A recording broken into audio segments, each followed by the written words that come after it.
Всем привет! Собираем сруб в Дмитровской области, тот, про который рассказывали в предыдущем ролике. Диаметры 40, 42, 44 сантиметра, канадская чашка, верхний затес. Сруб 10 на 10 примерно по осям. Установлен на плиту с выносной группой, с входной, столбовой будет. Участочек небольшой, порядка 20 соток примерно здесь. Кругом деревья, елки, сосны, березы, маленькие кедрики элитные, которые буквально на 5-й год будут плодоносить. Вот заказчик решил вписать свой сруб, свой дом из кедра вот в такой вот лесной массив. Ну, пойдем посмотрим, что там ребята делают.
Собрали 5 венцов.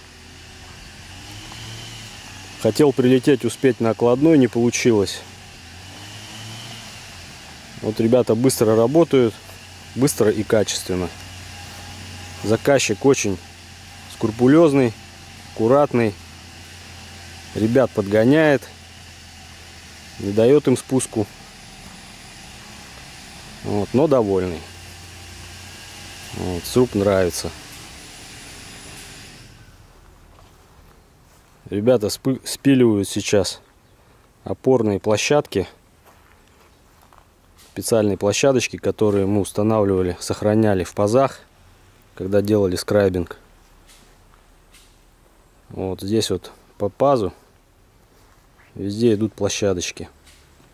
Вот сейчас они спилены, то есть паз чистый, щель равномерная идет. Вот сейчас посмотрим, как они выглядят уже в разобранном срубе, еще не собранном на фундаменте. Плита довольно высокая, порядка 70-60 сантиметров. Прикольно выглядит, когда сруб поднят над землей. И из-за забора будет тоже хорошо видать его.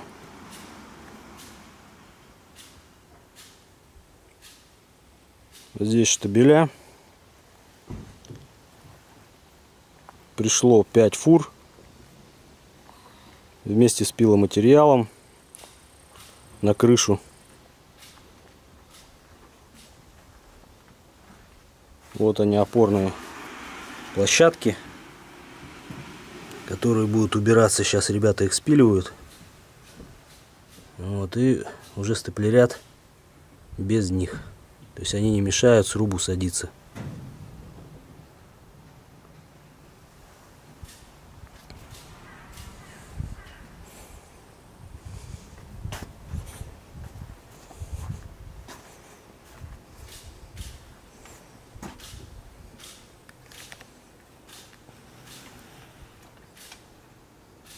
Вот Виталя сейчас будет их спиливать.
Итак, сборка сруба 10 на 10 по осям из кедра диаметром 40, 42, 44 сантиметра. Второй сруб в этом сезоне у нас завершена. В срубе 5 комнат. Этот домик у нас для одного человека, для лесного монаха мы сделали.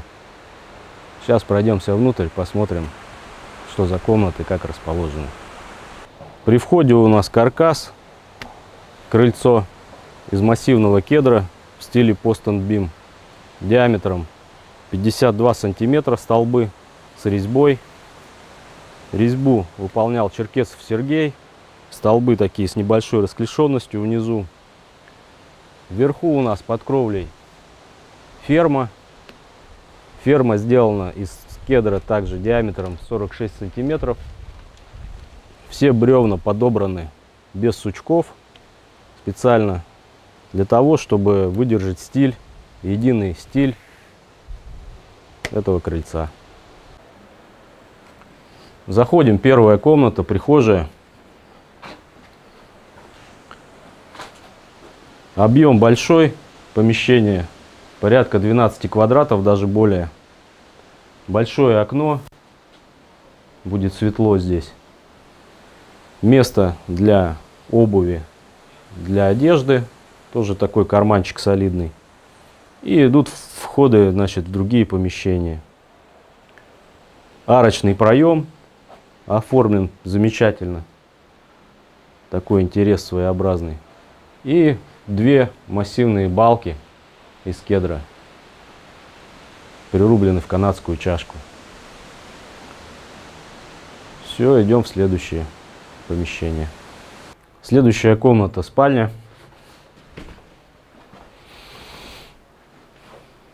Здесь порядка 12 квадратов, так же как прихожка. Большое окно в юго-западном направлении. Две видовых балки больших с шишкарями, с упырями, как говорил один наш заказчик. Значит, что тут? Ничего лишнего, такая комнатка. Пока еще неизвестно, где будет стоять кровать. Заказчик еще не определился. Ну, говорит, со временем, когда пойму тут как что, почувствую, тогда уже поставлю как надо. Выходим из спальни, идем по коридорчику. Попадаем в вот такую развязку, так называемую. Здесь у нас на 3 комнаты: санузел, кухня и техпомещение. Значит, кухня, арочный проем оформлен, полукруглый. Бревна пока не отшлифованы, но это как бы сейчас в процессе, скоро будет шлифоваться все. Заходим, сразу тут 2 балки у нас видовых, больших, тоже диаметр там под 60 сантиметров. Сучки мощные такие, еще больше, чем в спальне. Очень такие фактурные. Больших 2 окна. И барная стойка. Ну, так называется. То есть это такая столешница. Но заказчик у нас не пьет, не курит. То есть это барная стойка, выражение сюда в принципе не подходит. То есть будем считать, что это столешница такая, стол. Тоже бралось широкое бревно, толстое, распиливалось практически пополам. Оставляются вот такие шишкари, сучки мощные. То есть все потом будет отшлифовано, соответственно, все придан уже такой более аккуратный вид, гладенький. Будет красиво. Единственное, что я бы делал, это убрал бы вот эти 2 бревна и вот эту столешницу оставил в таком зависшем состоянии. Здесь можно было выпилить, допустим, грубо говоря. Здесь было бы пространство у нас под столом, можно было поставить какие-то стулья, еще что-то. То есть мне ближе такой вариант, когда здесь ничего нет. То есть столешница как бы висит. Но заказчику понравился именно такой вариант. То есть, ну, значит, так лучше. Здесь у нас будет гарнитур кухонный, поэтому стены протесаны. Протеска выполнена в ширину оконных блоков. Можно было бы сделать ее менее как бы протесанной, то есть толщину сохранить. И тогда бы здесь был такой небольшой затес под окно. Так же, как здесь вот у нас с внешней стороны. Вот. Но правильнее и удобнее сделать все в одном стиле, чтобы уже, если будет мебель какая-то, окно, к окну можно будет подойти прям вплотную, еще что-то. То есть уже так как бы все, стена ровная, вся смотрится очень даже неплохо. Вот 3 стены здесь у нас протесаны. И арка полукруглая. Оформление вот этой кухни, вот этой зоны. То есть все в таком стиле, как бы в древнем, что ли. Вот дизайнер наш нарисовал, заказчику понравилось. Вот такая гостиная в келье лесного монаха. Идем дальше. Ну и последних 2 помещения небольших. Сюда вправо уходим, это техпомещение. По размеру примерно 1,5 на 4. С окошком. Будет светло, уютненько. Можно будет даже кому-то здесь проживать. Какому-нибудь небольшому человеку. Без балок. Здесь будут балки из бруса и подшитый потолок. Разводка здесь, скорее всего, будет электро, вода и обогрев. Возможно, газовая установка какая-то будет находиться. Все, и следующее у нас санузел. Вот здесь в плите сразу сделали разводку уже, канализацию. Значит, будет, скорее всего, либо душевая кабинка, либо ванна и унитаз с рукомойником. Окно на высоком уровне находится. То есть здесь у нас полы будут порядка 18-19 от бетона сантиметров. И, соответственно, окно тоже примерно на уровне шеи будет находиться. Балки здесь будут из бруса, так же, как и в тех помещениях. И подшит потолок снизу. Ну все, прощаемся с домом, с заказчиком.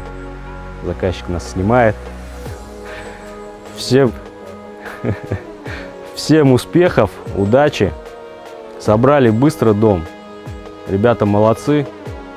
Спасибо большое. Есть какие-то пожелания? Домой хотим. Пожелание Потомска.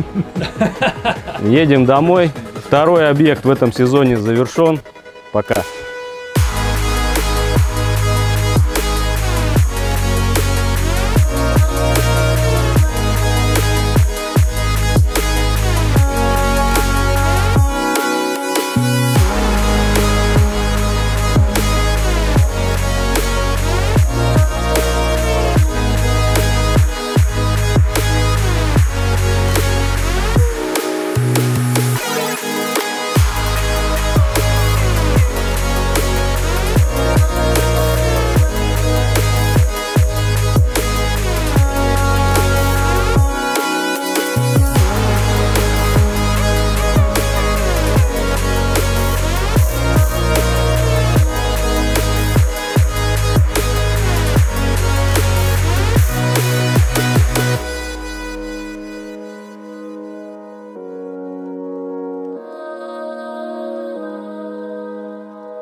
Доброе утро, Москва.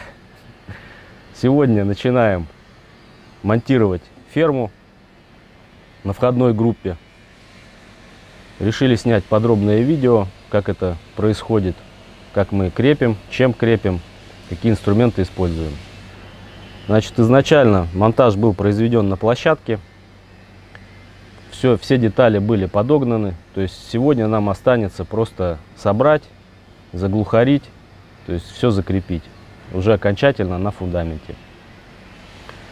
Детали были сделаны по проекту, то есть изначально был сделан проект в автокаде, все детали очерчены, ребята изготовили их, собрали, смонтировали предварительно.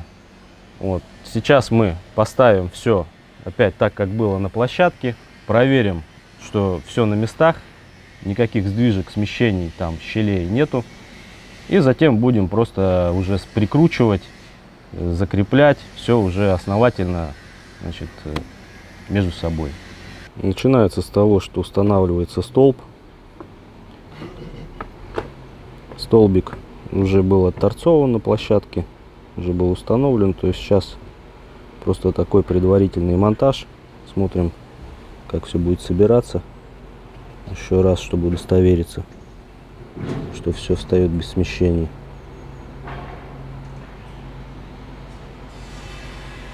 Устанавливаем столб и закрепляем его уголками. Итак, смотрим, что у нас здесь сейчас происходит. Установлен столб.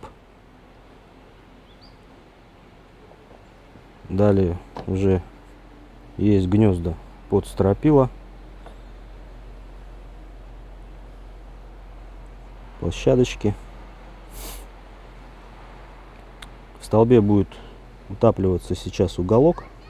Сделаны пропилы, чтобы не мешали подкосам плотно вставать. Также уже установлена площадка. Внутри сделан пропил под гаечный ключ, так как здесь у нас будет домкрат для усадки конька. Вот, поэтому установлен усадочный элемент. Фронтонов 3 ряда. Усадка будет сантиметра 3-4. Поэтому обязательно здесь мы ставим домкрат. Вот. Кто-то, может быть, не заморачивается, делает без этого, но тогда конек будет задран. То есть усадки вот этой метровый столбик происходить не будет. Соответственно, конь будет задираться. И крыша, козырек крыши будет выпирать, идти наперекос. Поэтому мы делаем такой небольшой домкрат. Будет вставлен. Пластина домкрата прикручена внутри столба. Там просверлено отверстие, куда будет шпилька опускаться. То есть шпилька будет входить в сам столб. Подкручивается гайка, удерживающая. Вот. И конек, который будет ложиться на вторую часть домкрата, будет опускаться вниз. Так, сейчас подаем коня. Решили столб не закручивать, пока не прикручивать, так как может быть какие-то подвижки, может быть его надо подвинуть будет немного. Вот, поэтому решили пока его не фиксировать. Подаем коня, потом подкосы. Потом уже, когда все посмотрим, что все нормально, тогда будем крепить.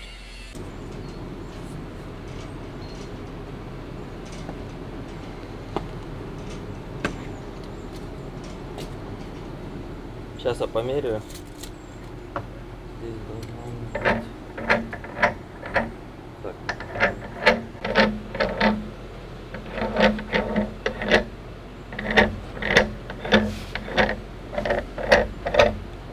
Что, сколько на усадку даем?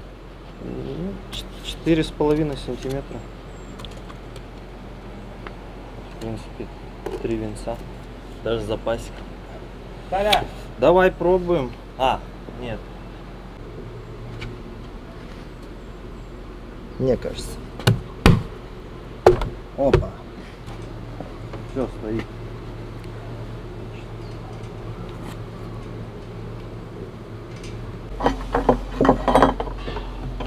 Так, коня установили. Горян что-то крутит. Горян, что крутишь там? Так надо до черты досадить. Тут видно. И подвинуть чуть-чуть надо. Еще раз. Нет, даже мы запасу сантов 5 дали, но все равно его не видно. Этого домкрата. Лучше чуть запаса будет, чем он сядет потом. Сейчас столбик провернуть надо чуть-чуть. Итак, вот Игорь крутил, чтобы вот здесь вот это место пришло уже на то место, где оно уже было. По черте поставили его.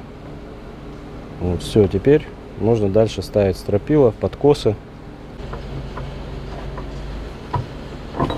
Горян еще что-то там подкручивает. Поднимай. Вот так. Горян, покажи ключ. Сейчас, В погоди. магазине не нашли, нам крановой дал. Не тряси, не Подарил. тряси. Да ладно, крановой подарил? Сказал, ему не нужен. Он даже самодельный, вон расточенный. Ничего себе. А какой номер-то? 46. Ну вот обычный гаечный ключ вот для такого отверстия подходит. И угла хватает, да, Горян, чтобы прокрутить? Да. Надо, кстати, пропорции записать. Да ладно, сколько это? Сантиметров 20, наверное, да? Что? Ну, отверстие само. Ширину. Да нет, там 15 до середины. Ну, до шпильки от края. Ширина, да, 20.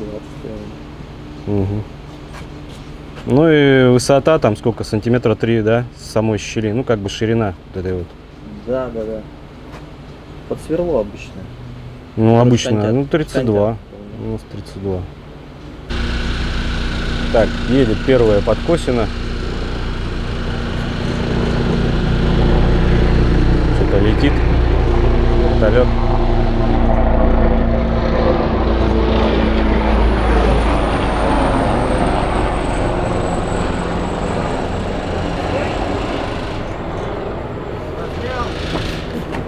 Ну, что-то успела, а?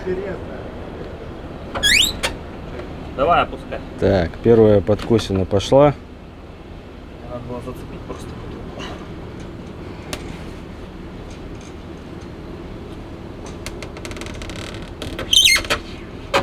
Подкосы играют роль в основном декоративную.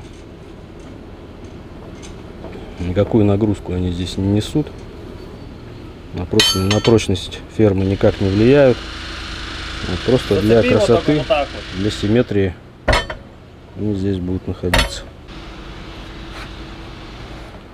Итак, вот она укосинка.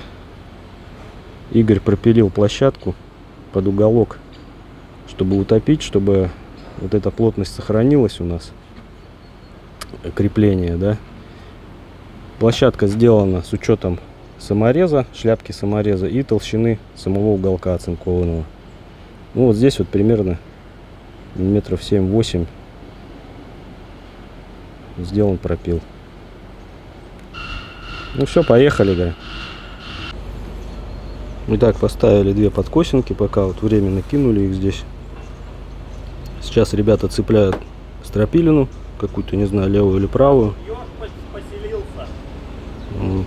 Игорь кричит, ежик где-то поселился. Ёж поселился. Где, Игорян? Вчера сняли видос, я его поймал и держал вот так.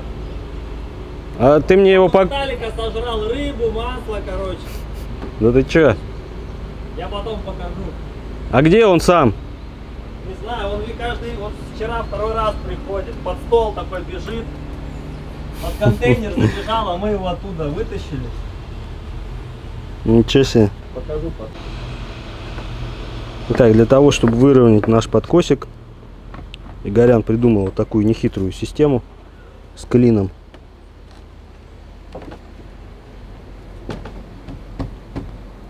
Широкий большой клин, сантиметров 10 в ширину, так, как бы и на нет сходит. Длина сантиметров 40-50 примерно клина. Все, площадка на месте, подкос стоит плотно, все хорошо. С другой стороны, на другом подкосе то же самое. Используется клинышек такой же абсолютно.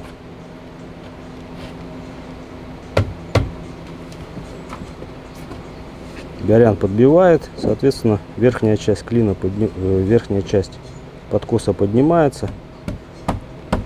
И здесь вот примыкание у нас абсолютное.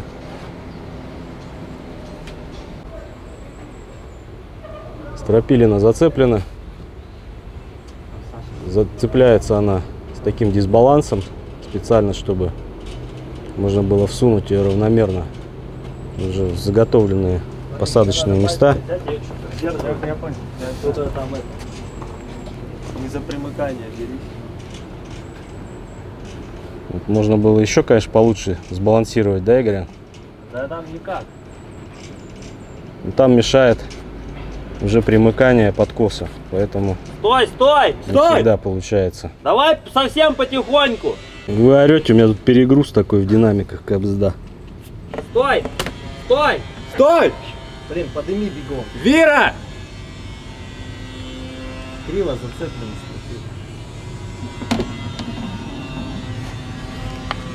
Давай перецеплять, поехали. Поближе туда идет. Нет, она... Стой. А что ее здесь не опустить, чтобы перецепить? А что он там не видит? Стой!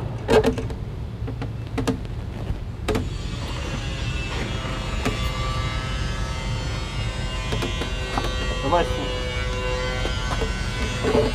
О, Зашла чуть-чуть? Да, ну не дошла. Давай, дави еще. О.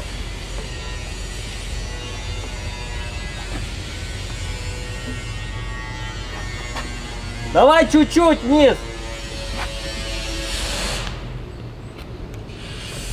Еще чуть-чуть. Хорош. Хорош.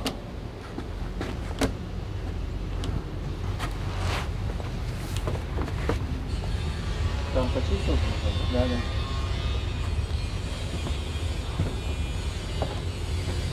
Ну-ка, вот опусти, сейчас я тут придержу.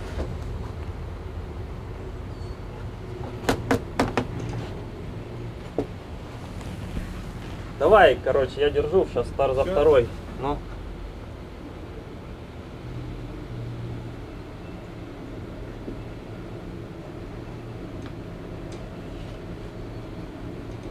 почти вставили левую стропилину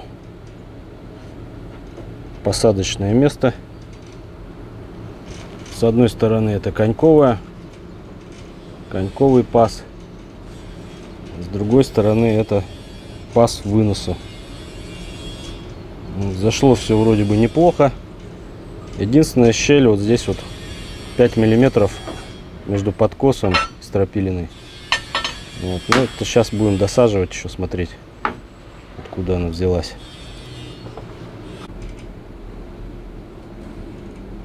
Устанавливаем вторую стропилину.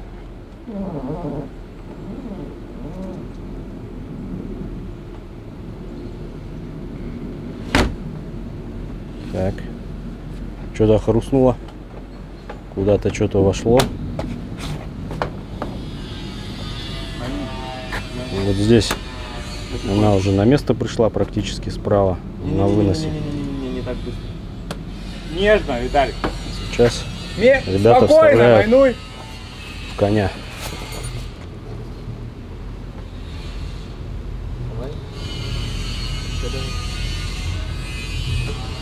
Угу. Да, сейчас надо ее Все, и подправить. сейчас еще немного приспустится сантиметра на 3, будет на месте.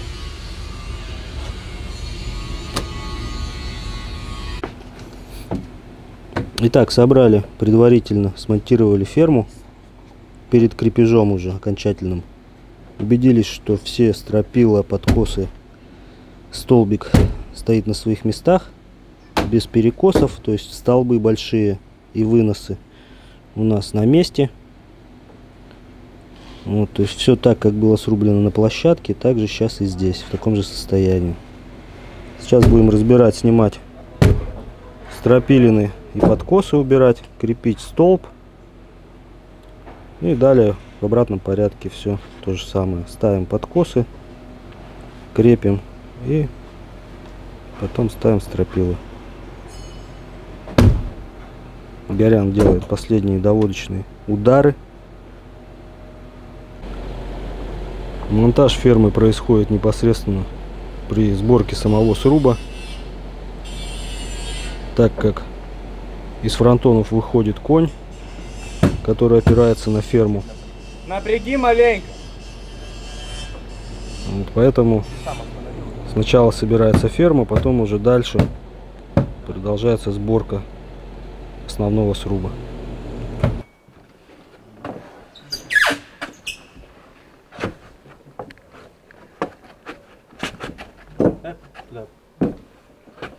дальше. Итак, прикручиваем столб поперечной балки с помощью уголка. Уголок 7 сантиметров, 7 на 7 площадка примерно. Прикручивать будем с двух сторон, фиксировать.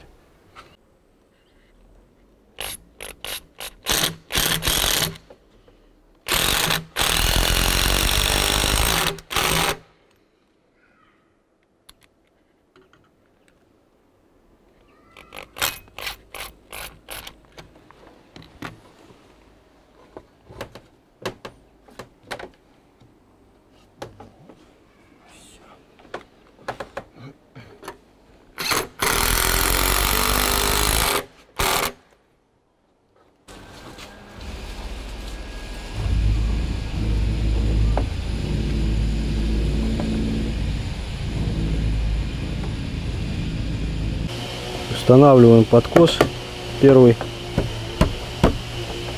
и закрываем наш уголок, прикрученный там, столб к балке, который прикрутили.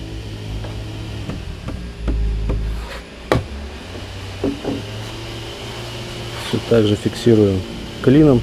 Что там, нормально?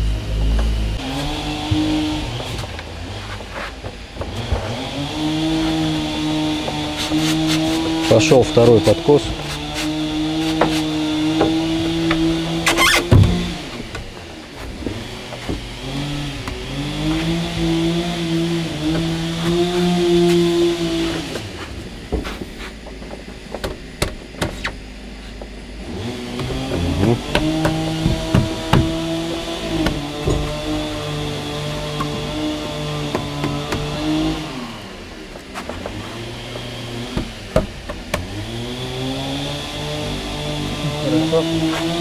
Начинаем сверление и крепление наших подкосов.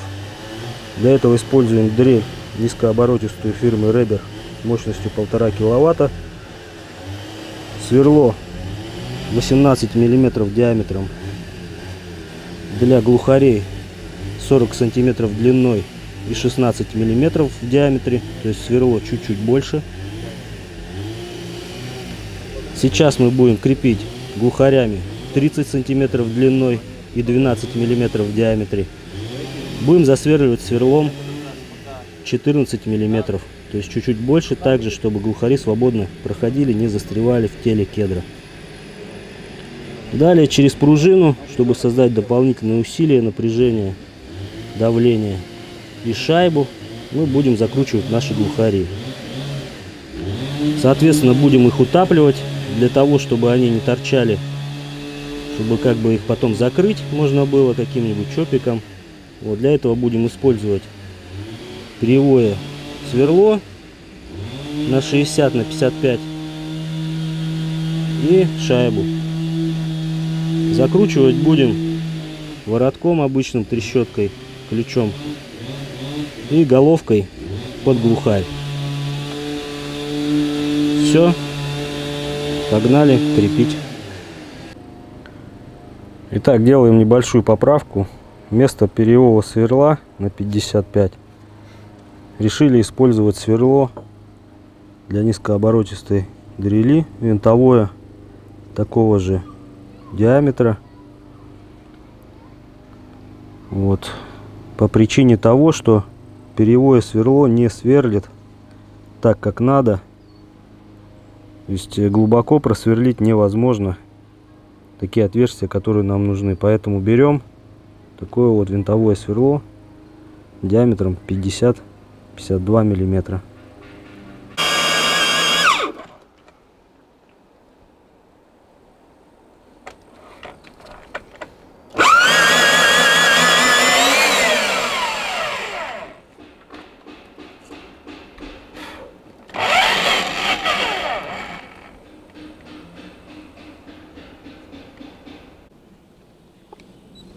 Так, сделали отверстие толстым сверлом 50 миллиметров. С учетом того, что глухарь будет погружаться, с учетом пружины, и будет опускаться в поперечную балку, цепляться примерно 10 сантиметров вглубь войдет. Вот сначала сверлим большим, для того, чтобы хвостовик сверла цеплялся за древесину и не проваливался туда. То есть если просверлить сначала тонким, потом толстым, то толстым потом просто невозможно будет пройти. Вот сейчас ставим уже тонкое сверло, проходим и потом закручиваем глухарь. Итак, далее засверливаем сверлом более тонким, 14 миллиметров.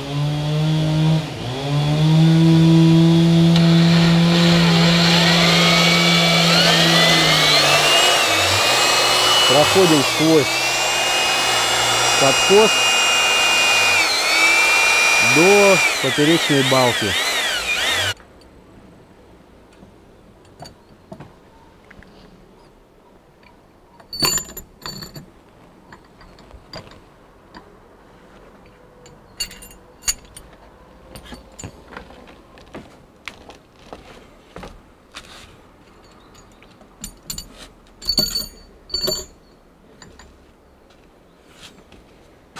Так, ну все, вставили глухари. Сейчас берем вороток с головкой и затягиваем.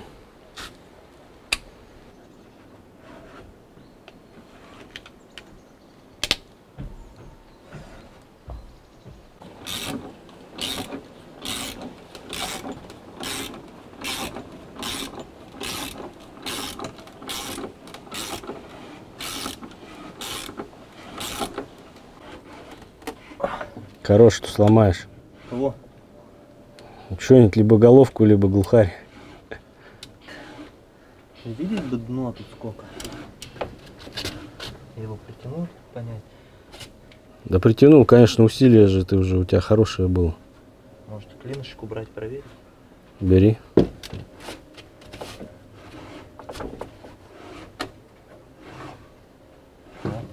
Железно? Да. Ну, на всякий случай оставлю. Пока. Вверх еще не притянем. Пока оставим.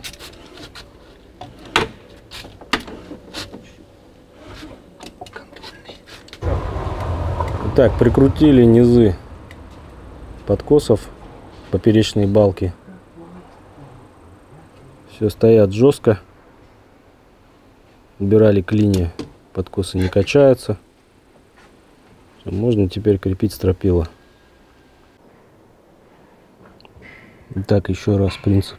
Вот сейчас хорошо видно. Гайка на площадке. Здесь подкручивается.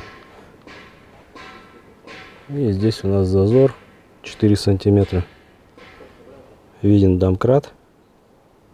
Прикручен с пластиной. Там у нас, как я уже говорил, отверстие внутри столба.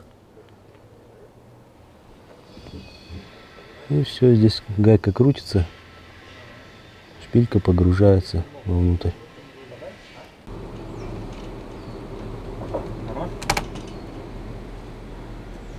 Ну, она зашла, да? Она почти, да.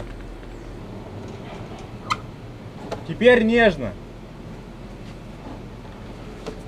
Ну, как поди там будет, хера себе, я уже как бы нежно отпускаю. Попробуй, я, да, приподнимаю немножечко.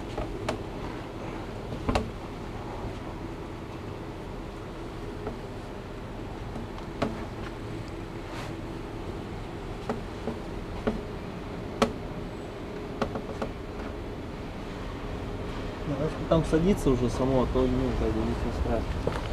Пальцы только там.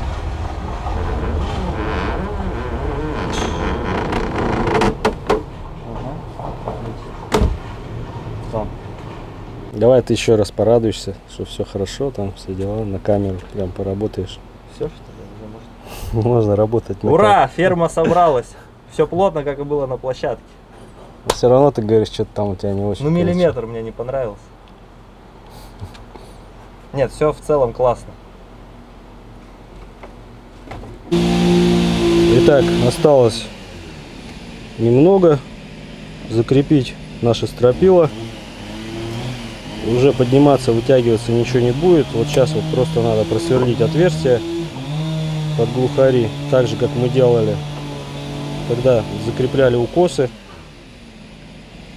Все, и затем мы делаем, значит, подкосы, прикрепляем и крепим в нижней части стропилину. В верхней части стропилину мы не крепим, давая коню просаживаться вниз на домкрате.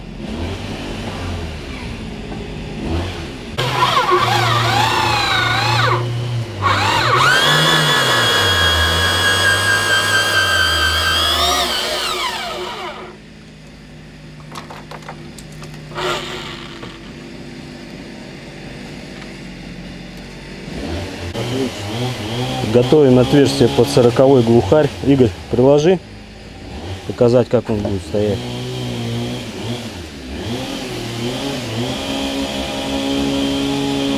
Примерно сантиметров 20 в подкос он будет входить, да? Все так же, сначала толстым сверлом, потом 18-м, да?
Ну все, ферму собрали. Смонтировалась она отлично. Все соединения плотные. Абсолютно так же, как и когда монтировали на площадке. Только теперь все уже закреплено глухарями, уголками. В верхней части у нас стоит домкрат.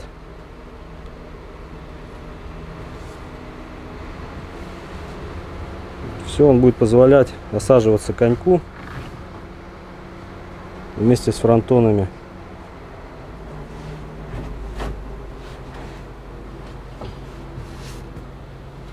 Что будет позволять крыше удерживать правильную геометрию.